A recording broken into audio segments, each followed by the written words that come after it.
The back squat is one of the most popular exercises that I see people doing when it comes to glute exercises, probably next to the hip thrust. Now, I particularly love doing front squats, but I like to program back squats into my workouts as well to challenge me to make sure that I'm exposed to different loads. Now this one, a lot of people can get a heavier weight with the back squat, but then also you can get deeper range of motion. So everyone's a little bit different, but I like to challenge everyone with both the front and back squat. But I wanted to share how I set up. The biggest thing that I want to shout out here is that I often see pads on here for the back.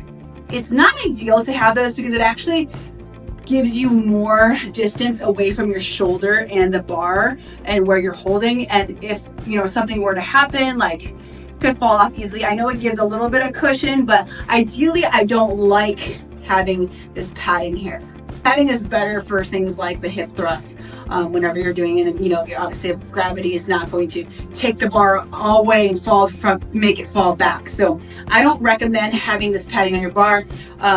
I just recommend getting used to having it on your shoulders. Some people are really sore after back squats on their lats, especially if you're going really heavy, but that's just part of it. So with the back squat, you want to set yourself up so it's kind of like in line with your chest, because you don't want to be on your tippy toes whenever you back up to get yourself here, because you obviously can't see behind you. And you also don't want it to be too low, so you have to do a squat in order to rack it. So make sure your clips are about chest height.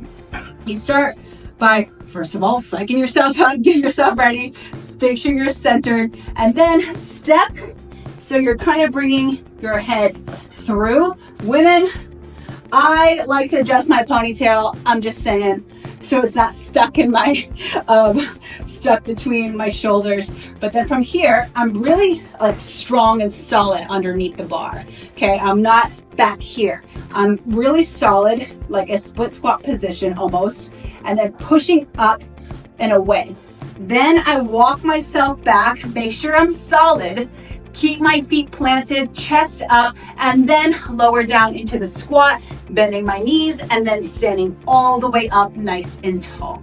So it's really important here to make sure that you're feeling solid. Now, I mentioned that padding here. This is where if you're not steady, you could have it roll back, or if it's like kind of acting funny, not ideal. Some people like to put towels there, it's fine. But again, if you're just having one more path to like make it roll back, and we don't want that. But my elbows are down, strong here, everything's solid as I go through my squat. When I program these, sometimes I'll do eccentrics. So you'll go slow on the way down, stand up, fast.